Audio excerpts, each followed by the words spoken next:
ਸ਼੍ਰੀ ਅਕਾਲ, ਸਵਾਗਤ ਹੈ ਸਾਰੇ ਹੀ ਦਰਸ਼ਕਾਂ ਦਾ। ਅੱਜ ਦੇ ਇਸ ਬੁਲੇਟਿਨ ਵਿੱਚ ਸ਼ੁਰੂਆਤ ਕਰਾਂਗੇ ਖਬਰਾਂ ਦੀ ਹੈਡਲਾਈਨਸ ਦੇ ਨਾਲ। ਕੈਨੇਡਾ ਦੇ ਬਾਰਡਰ ਬੰਦ ਹੋਣ ਤੇ ਵੀ ਰਿਫਿਊਜੀਆਂ ਦਾ ਪਨਾਹ ਲੈਣ ਲਈ ਆਉਣਾ ਜਾਰੀ। ਅੰਕੜਿਆਂ 'ਚ ਦੱਸਾਂਗੇ ਕਿੰਨੇ ਕੁ ਰਿਫਿਊਜੀ ਇਨ੍ਹਾਂ ਮਹੀਨਿਆਂ ਦੌਰਾਨ ਪਹੁੰਚੇ ਕੈਨੇਡਾ। ਕੈਲਗਰੀ ਵਿੱਚ 2 ਥਾਵਾਂ ਤੇ ਕੱਲ੍ਹ ਰਾਤ ਚੱਲੀਆਂ ਗੋਲੀਆਂ। ਦੂਜੀ ਗੋਲੀਆਂ ਚੱਲਣ ਦੀ ਘਟਨਾ ਵਿੱਚ ਕਈ ਘਰਾਂ ਤੇ ਗੱਡੀਆਂ ਤੇ ਵੀ ਲੱਗੀਆਂ ਗੋਲੀਆਂ। ਦੱਸਾਂਗੇ ਕੀ ਹੈ ਪੂਰਾ ਮਾਮਲਾ। ਐਬਸਫੋਰਡ ਪੁਲਿਸ ਵਿਭਾਗ ਵਿੱਚ ਵਿੱਤੀ ਵਿਭਾਗ ਦੀ ਸਾਬਕਾ ਨਿਰਦੇਸ਼ਕ ਤੇ ਹੋਏ ਕਈ ਮਾਮਲੇ ਦਰਜ। ਫੰਡ ਵਿੱਚ ਘਪਲਾ ਕਰਨ ਦੇ ਇਲਜ਼ਾਮ। ਸਰੀ ਵਿੱਚ ਕੱਲ੍ਹ ਇੱਕ ਘਰ ਨੂੰ ਲੱਗੀ ਸੀ ਅੱਗ। ਪਰਿਵਾਰ ਦਾ ਸਭ ਕੁਝ ਸੜ ਕੇ ਹੋਇਆ ਸੁਆਹ। ਗੋਫੰਡਮੀ ਤੇ ਇਕੱਠੀ ਕੀਤੀ ਜਾ ਰਹੀ ਹੈ ਮਦਦ। ਦੱਸਾਂਗੇ ਕੈਨੇਡਾ ਦੇ ਇਮੀਗ੍ਰੇਸ਼ਨ ਵਿਭਾਗ ਦੇ ਤਾਜ਼ਾ ਕੱਢੇ ਗਏ ਡਰਾਅ 'ਚ ਕਿੰਨੇ ਜਣਿਆਂ ਨੂੰ ਦਿੱਤੇ ਗਏ ਪੱਕੇ ਹੋਣ ਦੇ ਲਈ ਇਨਵੀਟੇਸ਼ਨ ਤੇ ਕਿੰਨਾ ਰਿਹਾ ਸਕੋਰ। ਜਹਾਜ਼ਾਂ ਵਿੱਚ ਕਈ ਯਾਤਰੀਆਂ ਵੱਲੋਂ ਮਾਸਕ ਪਾਉਣ ਤੋਂ ਇਨਕਾਰ ਕੀਤੇ ਜਾਣ ਦੇ ਉੱਤੇ ਹੰਗਾਮਾ ਹੋਣ ਦੇ ਮਾਮਲੇ ਆਏ ਸਾਹਮਣੇ। ਪੁਲਿਸ ਨੇ ਕੁਝ ਘਟਨਾਵਾਂ ਬਾਰੇ ਦੱਸਿਆ, ਤੁਹਾਨੂੰ ਵੀ ਦੱਸਾਂਗੇ ਕੀ ਵਾਪਰੇ ਨੇ ਮਾਮਲੇ।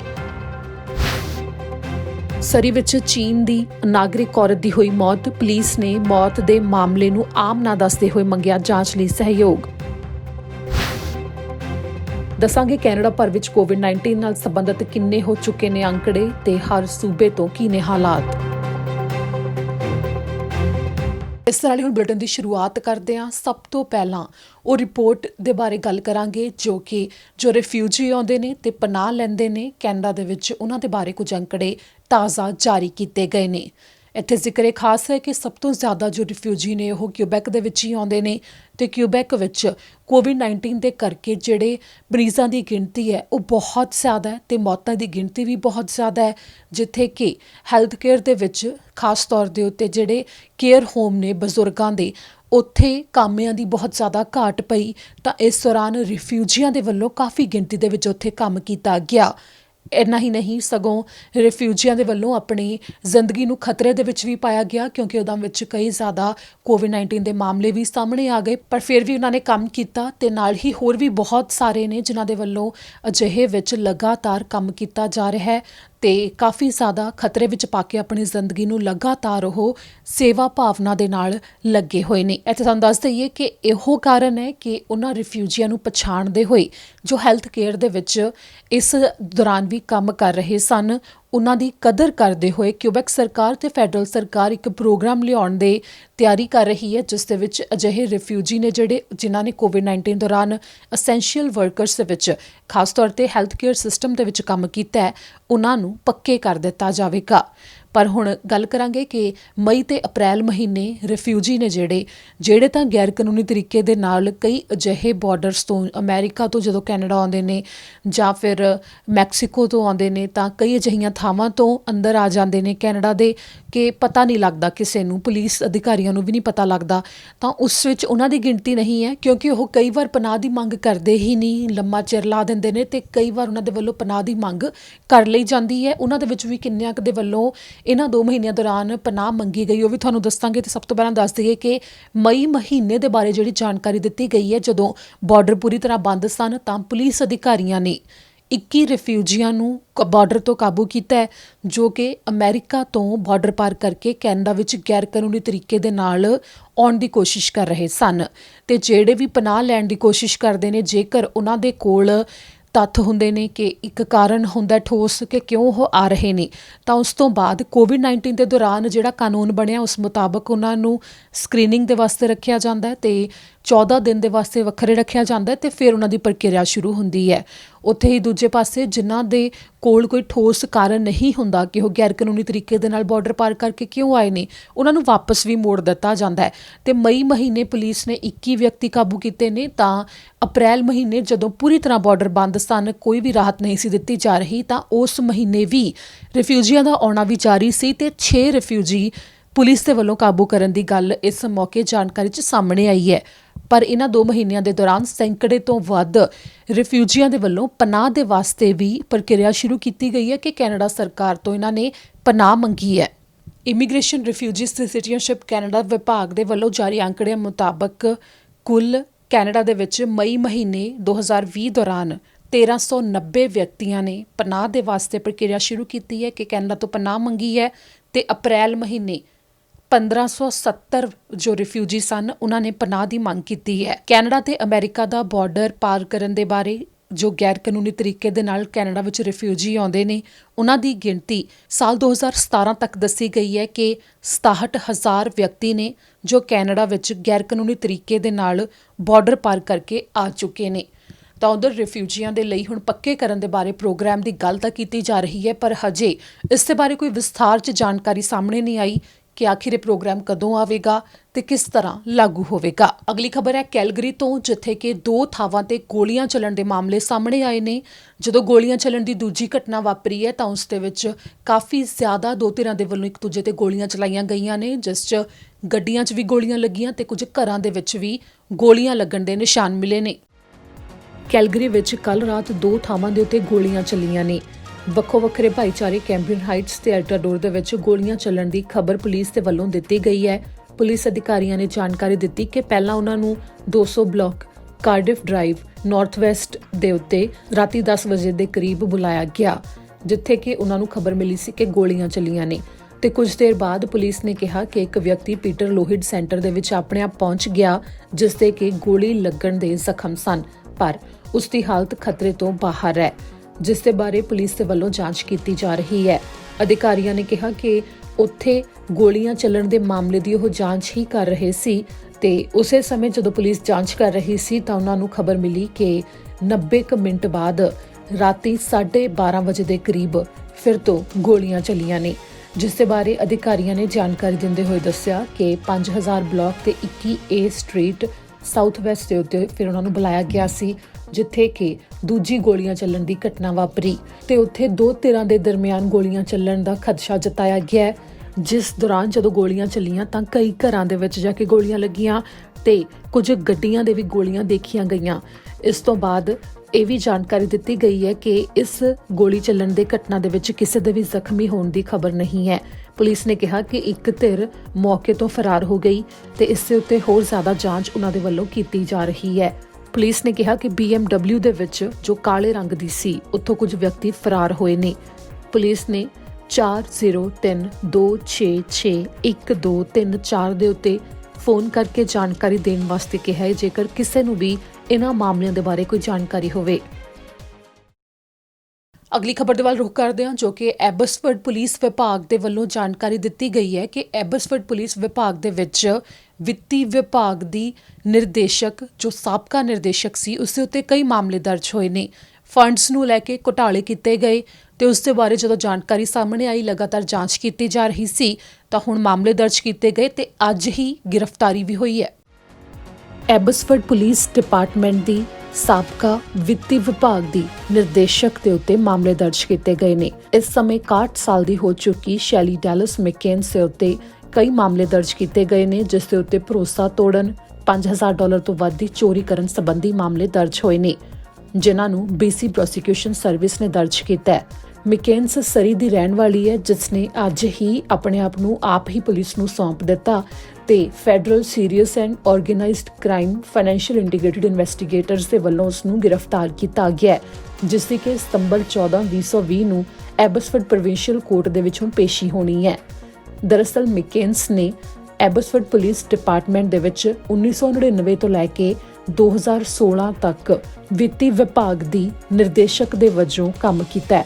ਜਦੋਂ ਉਹ ਕੰਮ ਛੱਡ ਕੇ ਚਲੀ ਗਈ ਸੀ, ਉਸ ਤੋਂ ਬਾਅਦ ਉਸ ਦੇ ਉੱਤੇ ਇਲਜ਼ਾਮ ਲੱਗੇ ਤੇ ਸਾਲ 2013 ਤੋਂ ਲੈ ਕੇ 2016 ਦੇ ਦਰਮਿਆਨ ਹੀ ਫੰਡਸ ਦੇ ਵਿੱਚ ਘੁਟਾਲੇ ਬਾਅਦ ਵਿੱਚ ਮਹਿਸੂਸ ਕੀਤੇ ਗਏ, ਜਦੋਂ ਅੰਦਰੂਨੀ ਤੌਰ ਦੇ ਉੱਤੇ ਉਹਨਾਂ ਫੰਡਸ ਦੇ ਬਾਰੇ ਆਡਿਟ ਹੋਇਆ, ਜਿਸ ਤੋਂ ਬਾਅਦ ਐਬਸਫੋਰਡ ਪੁਲਿਸ ਡਿਪਾਰਟਮੈਂਟ ਨੇ ਅਧਿਕਾਰਤ ਤੌਰ ਤੇ RCMP FSOC ਨੂੰ ਜਾਣਕਾਰੀ ਦੇ ਦਿੱਤੀ ਸੀ ਤੇ ਉਹਨਾਂ ਨੇ ਸਾਲ 2017 ਵਿੱਚ ਇਸ ਦੇ ਉੱਤੇ ਜਾਂਚ ਖੋਲ੍ਹ ਦਿੱਤੀ ਸੀ।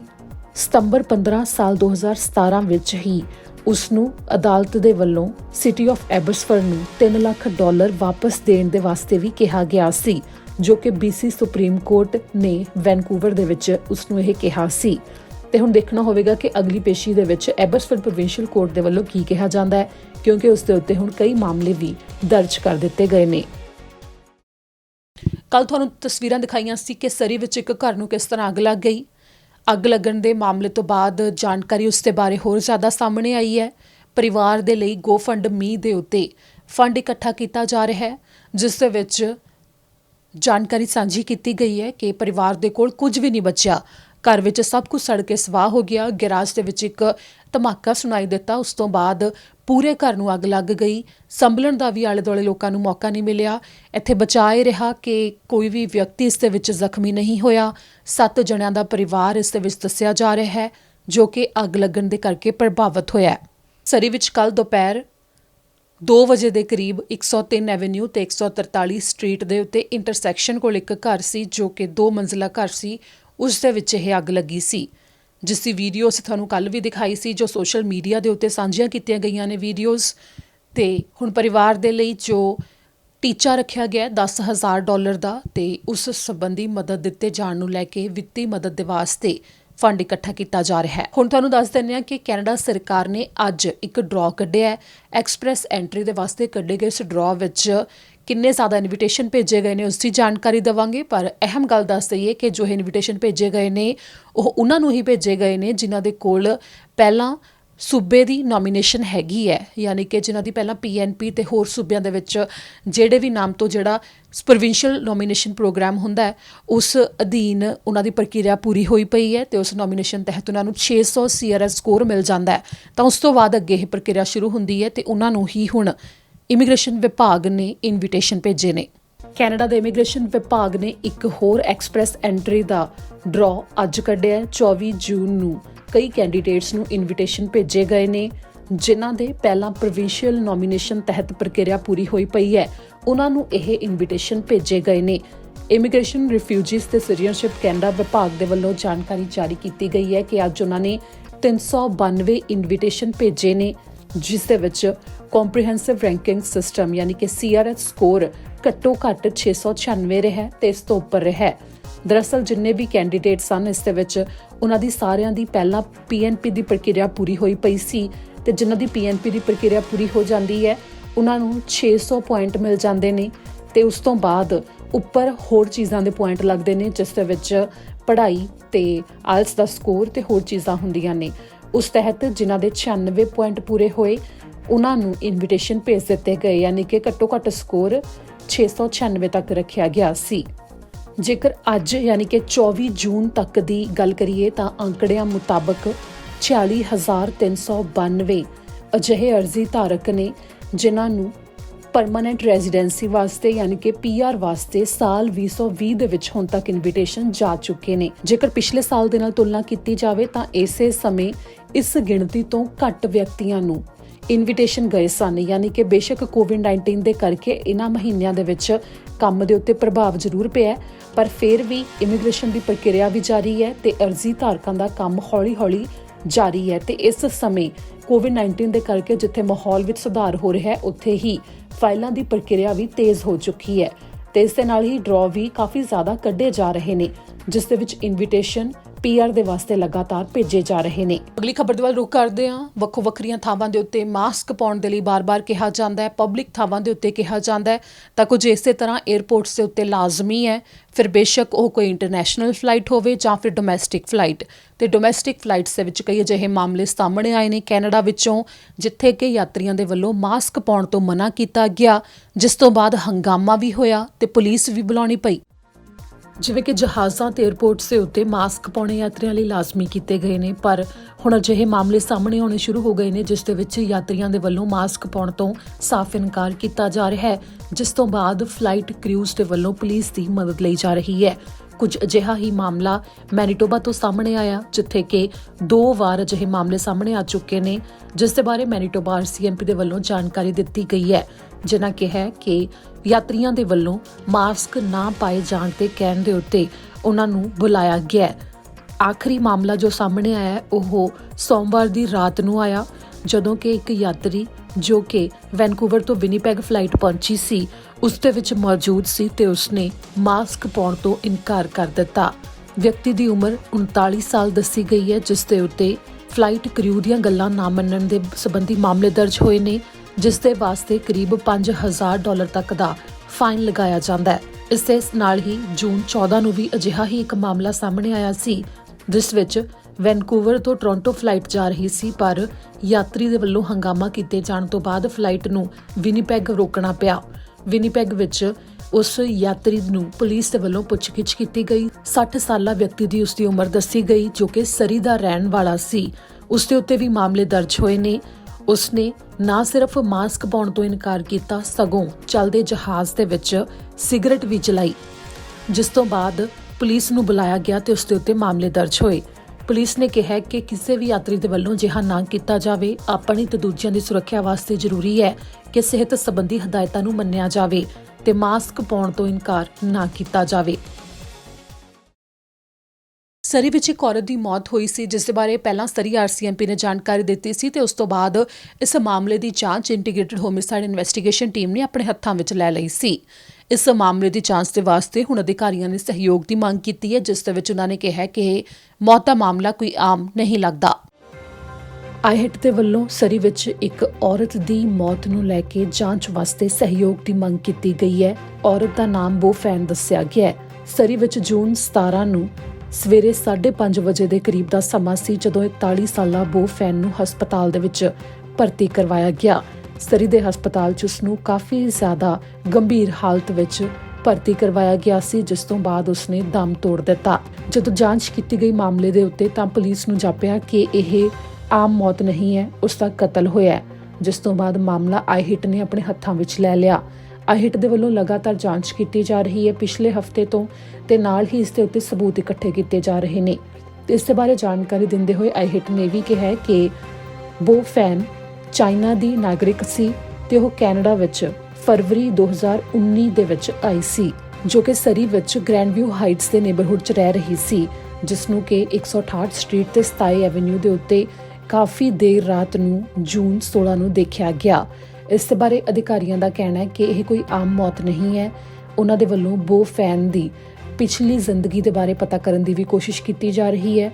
ਜਿਨ੍ਹਾਂ ਕਿਹਾ ਕਿ ਇਸ ਦੇ ਬਾਰੇ ਜੇਕਰ ਕਿਸੇ ਨੂੰ ਵੀ ਕੋਈ ਜਾਣਕਾਰੀ ਹੋਵੇ ਤਾਂ ਉਹਨਾਂ ਦੇ ਨਾਲ ਸੰਪਰਕ ਜ਼ਰੂਰ ਕੀਤਾ ਜਾਵੇ। ਜਿਨ੍ਹਾਂ ਇਹ ਵੀ ਕਿਹਾ ਕਿ ਬੋਫੈਨ ਇੱਕ ਸੰਸਥਾ ਦੇ ਨਾਲ ਵੀ ਜੁੜੀ ਹੋਈ ਸੀ, ਜਿਸ ਦਾ ਨਾਮ ਗੋਲਡਨ ਟੱਚ ਹੈ। ਤੇ ਹੁਣ ਆਈਹਿਟ ਨੇ ਕਿਹਾ ਕਿ ਜੇਕਰ ਕੋਈ ਵੀ ਬੋਫੈਨ ਨੂੰ ਜਾਣਦਾ ਸੀ ਤਾਂ ਉਸ ਦੇ ਬਾਰੇ ਜ਼ਰੂਰ ਜਾਣਕਾਰੀ ਦੇਣ ਦੇ ਲਈ ਸਾਹਮਣੇ ਆਵੇ। ਆਈਹਿਟ ਨਾਲ 187755144448 ਦੇ ਉੱਤੇ ਸਿੱਧਾ ਸੰਪਰਕ ਕੀਤਾ ਜਾ ਸਕਦਾ ਹੈ। ਹੁਣ ਤੁਹਾਨੂੰ ਦੱਸਾਂਗੇ ਕਿ ਕੈਨੇਡਾ ਭਰ ਵਿੱਚ ਆਖਿਰ ਕਿੰਨੇ ਹੋ ਚੁੱਕੇ ਨੇ ਕੋਵਿਡ-19 ਨਾਲ ਸੰਬੰਧਿਤ ਅੰਕੜੇ ਤੇ ਹਰ ਸੂਬੇ ਤੋਂ ਕੀ ਨੇ ਹਾਲਾਤ।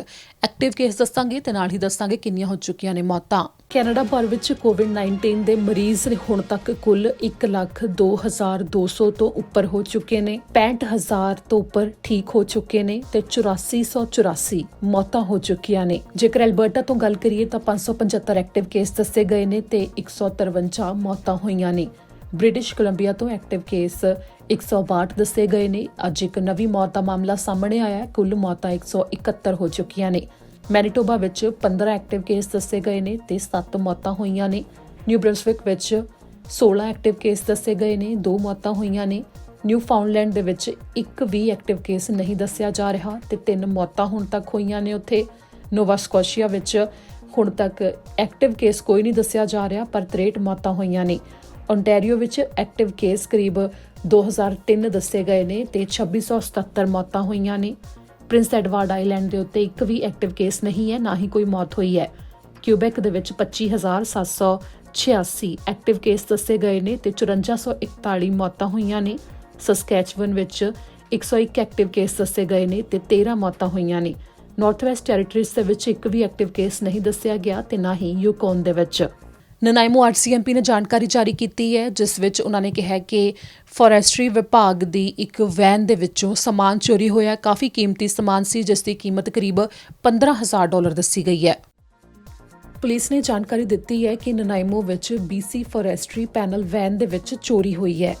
ਇਹ ਚੋਰੀ ਜੂਨ 8 ਤੋਂ 10 ਦੇ ਦਰਮਿਆਨ ਹੋਣ ਦਾ ਅੰਦਾਜ਼ਾ ਲਾਇਆ ਜਾ ਰਿਹਾ ਹੈ, ਜਿਸ ਦੇ ਵਿੱਚ ਕਾਫੀ ਮਹਿੰਗੀਆਂ ਚੀਜ਼ਾਂ ਸਨ ਜੋ ਚੋਰੀ ਕਰ ਲਈਆਂ ਗਈਆਂ।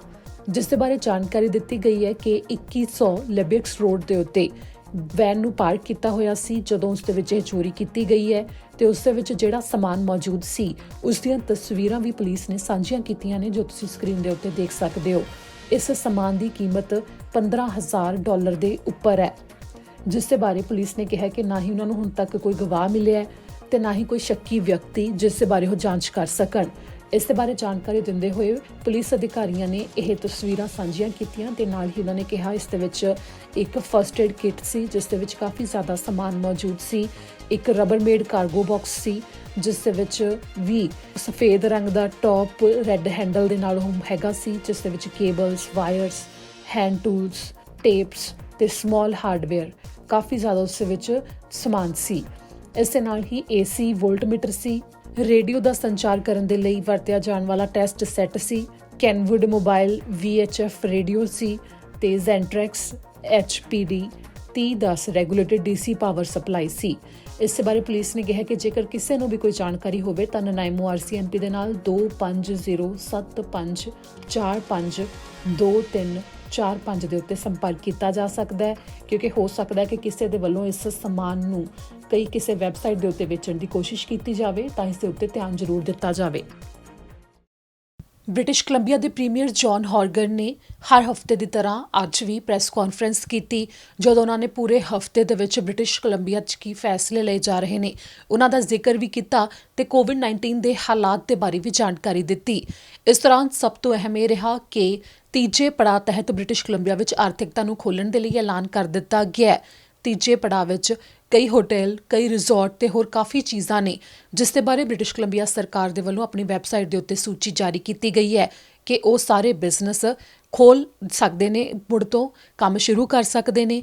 ਜਿਨ੍ਹਾਂ ਦੇ ਵੱਲੋਂ ਜਿਹੜੇ ਵੀ ਬਿਜ਼ਨਸ ਨੂੰ ਖੋਲ੍ਹਿਆ ਜਾਣਾ ਹੈ, ਜਿਹੜੇ COVID-19 ਦੇ ਕਰਕੇ ਪ੍ਰਭਾਵਿਤ ਹੋਏ ਸੀ, ਬੰਦ ਹੋਏ ਸੀ ਜਾਂ ਫਿਰ ਜਿਹੜੇ ਹੁਣ ਚੱਲ ਵੀ ਰਹੇ ਨੇ, ਉਹਨਾਂ ਨੂੰ ਇੱਕ ਪਲਾਨ ਜ਼ਰੂਰ ਦੇਣਾ ਪੈ ਰਿਹਾ ਹੈ ਵਰਕ ਸੇਫ BC ਦੇ ਵਾਸਤੇ ਵੀ ਤੇ ਸਰਕਾਰ ਨੂੰ ਕਿ ਕਿਸ ਤਰ੍ਹਾਂ ਉਹ ਆਪਣੇ ਕਾਮਿਆਂ ਦੀ ਤੇ ਗ੍ਰਾਹਕਾਂ ਦੀ ਸੁਰੱਖਿਆ ਦੇ ਵਾਸਤੇ ਕਦਮ ਚੁੱਕ ਰਹੇ ਨੇ, ਜਿਸ ਤੋਂ ਬਾਅਦ ਉਹ ਆਪਣੇ ਬਿਜ਼ਨਸ ਨੂੰ ਖੋਲ੍ਹ ਸਕਦੇ ਨੇ। ਵੱਖੋ ਵੱਖਰੇ ਵਿਭਾਗ ਹੌਲੀ-ਹੌਲੀ ਖੁੱਲ੍ਹ ਰਹੇ ਨੇ ਤੇ ਬ੍ਰਿਟਿਸ਼ ਕੋਲੰਬੀਆ ਵਿੱਚ ਮਾਮਲਿਆਂ ਦੀ ਗਿਣਤੀ ਘੱਟ ਹੋਣ ਦੀ ਜਾਣਕਾਰੀ ਦੇਣ ਦੇ ਨਾਲ ਹੀ ਪ੍ਰੀਮੀਅਰ ਜੌਨ ਹੌਰਗਨ ਨੇ ਇੱਥੇ ਵੀ ਜ਼ਿਕਰ ਕੀਤਾ ਕਿ ਬ੍ਰਿਟਿਸ਼ ਕੋਲੰਬੀਆ ਸੂਬੇ ਦੇ ਲੋਕਾਂ ਨੇ ਇੱਕ ਉਦਾਹਰਣ ਵਜੋਂ ਕੰਮ ਕੀਤਾ ਹੈ ਦੂਜੇ ਲੋਕਾਂ ਦੇ ਵਾਸਤੇ ਜਿਹੜੇ ਦੂਜੇ ਸੂਬਿਆਂ ਦੇ ਵਿੱਚ ਰਹਿੰਦੇ ਨੇ। ਕਾਫੀ ਜ਼ਿਆਦਾ ਕਿ ਬ੍ਰਿਟਿਸ਼ ਕੋਲੰਬੀਆ ਵਿੱਚ ਕਾਫੀ ਮਾਮਲਿਆਂ ਦੀ ਗਿਣਤੀ ਸੀ ਪਰ ਬਹੁਤ ਛੇਤੀ ਕਾਬੂ ਪਾ ਲਿਆ ਗਿਆ ਤੇ ਹੁਣ ਬਹੁਤ ਘੱਟ ਮਾਮਲੇ ਸਾਹਮਣੇ ਆ ਰਹੇ ਨੇ ਤੇ ਸੁਰੱਖਿਆ ਨੂੰ ਲੈ ਕੇ ਵੀ ਲੋਕ ਕਾਫੀ ਜ਼ਿਆਦਾ ਗੰਭੀਰਤਾ ਦੇ ਨਾਲ ਕਦਮ ਚੁੱਕ ਰਹੇ ਨੇ, ਜਿਸ ਦੇ ਵਾਸਤੇ ਉਹਨਾਂ ਨੇ ਸ਼ਲਾਘਾ ਵੀ ਕੀਤੀ। ਜਿਨ੍ਹਾਂ ਨੇ ਇੱਥੇ ਇੱਕ ਉਦਾਹਰਣ ਵੀ ਸਾਂਝੀ ਕੀਤੀ ਕਿ ਬ੍ਰਿਟਿਸ਼ ਕੋਲੰਬੀਆ ਦੇ ਵਿੱਚ ਕਈ ਐਲਬਰਟਾ ਵਾਸੀਆਂ ਦੇ ਘਰ ਸਨ ਤੇ ਇਸ ਸਮੇਂ ਉਹਨਾਂ ਨੇ ਬ੍ਰਿਟਿਸ਼ ਕੋਲੰਬੀਆ ਵਿੱਚ ਰਹਿਣਾ ਖੁਦ ਨੂੰ ਸੁਰੱਖਿਅਤ ਮਹਿਸੂਸ ਕੀਤਾ ਤੇ ਉਹ ਬ੍ਰਿਟਿਸ਼ ਕੋਲੰਬੀਆ ਵਿੱਚ ਰਹਿ ਰਹੇ ਸਨ, ਨਾ ਕਿ ਆਪਣੇ ਸੂਬੇ ਦੇ ਵਿੱਚ।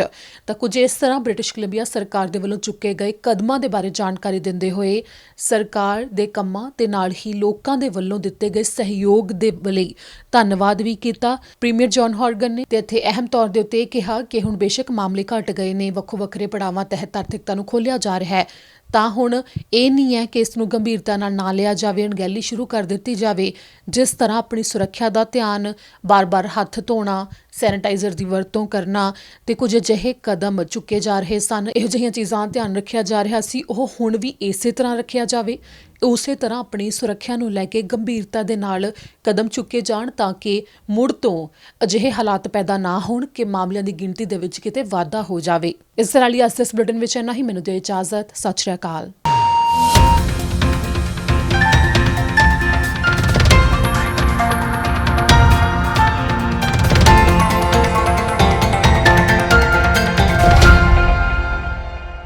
ਸਤਿ ਸ਼੍ਰੀ ਅਕਾਲ ਜੀ, ਮੈਂ ਨਿਰਮਲ ਮਾਨ ਪੂਰਾ ਟੈਕਸਟਾਈਲ ਤੋਂ। ਇਹ ਤੁਸੀਂ ਵੀਡੀਓ ਦੇਖ ਰਹੇ ਸੀ TV ਪੰਜਾਬ ਦੇ ਉੱਤੇ। ਇਹੋ ਜਿਹੇ ਹੋਰ ਜਾਣਕਾਰੀ ਭਰਪੂਰ ਵੀਡੀਓ ਦੇਖਣ ਵਾਸਤੇ TV ਪੰਜਾਬ ਦੇ ਚੈਨਲ ਨੂੰ ਸਬਸਕ੍ਰਾਈਬ ਕਰੋ ਤੇ ਨਾਲ ਹੇਠ ਦਿੱਤੇ ਹੋਏ ਬੈਲ ਆਈਕਨ ਦੇ ਬਟਨ ਦਬਾਓ। ਸਤਿ ਸ਼੍ਰੀ ਅਕਾਲ।